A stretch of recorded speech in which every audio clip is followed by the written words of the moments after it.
If you're gonna worry about things, you have to think, is it gonna help my situation? And most of the time it's not, so you just have to adapt and overcome it. My fiance got pregnant. The baby was due on July 23rd, 2010. She went into labor on the 24th. When we got to the hospital, they couldn't find a heartbeat. It affected us both on a deep, deep level.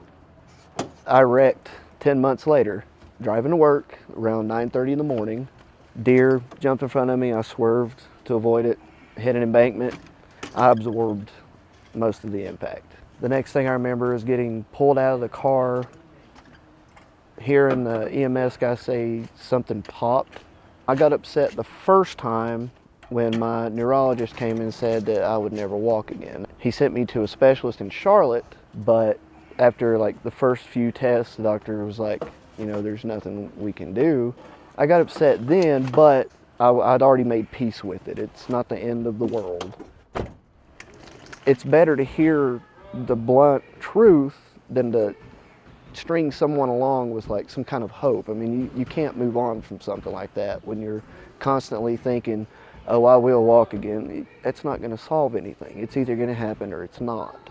You can get over things. You just have to will it. You just have to accept things and move forward. You can't stop.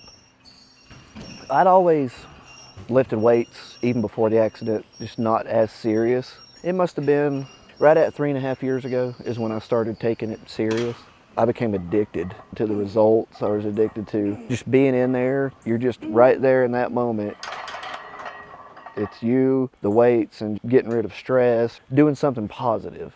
I've had a couple of workout partners, and I met my friend Victor, who had lost 200 pounds. I was, lethargic, slothful, didn't really do anything. I just sat around, played video games, ate all day. At one point, I had to weigh 450. Shane is a good role model. First off, we're just good friends. But as gym partners, we help each other out, we pump each other up. We calm each other down when we're having bad days. He pushes me, I push him.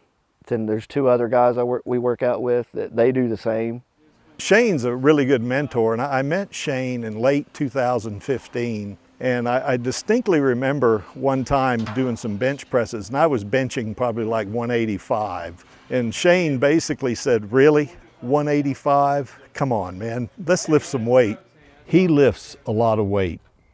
He knows correct technique, and he taught me how to correctly lift weights.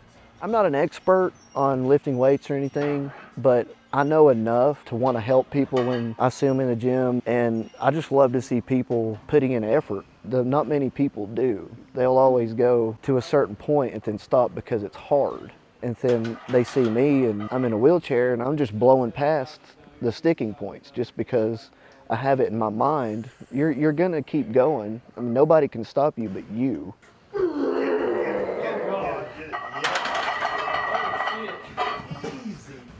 I want to go again. Oh, God. Easy. Easy. That felt amazing. Yes, it looked amazing. I mean, we crack jokes. Don't worry about counting. Start over. I didn't count. Why you can't catch? Well, I'm in a wheelchair. I might roll backwards and flip. I'll punch you. That'll be a solid handicap. What'd you do?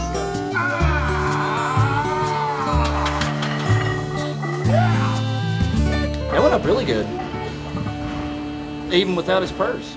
We've been going at it so hard that I noticed I was getting a lot stronger than I ever did in the past. He pushes himself each second of his life to just getting stronger. His goal is to be the strongest paraplegic. I've never heard him say that, but I know that's what he wants to be, and he's pretty close.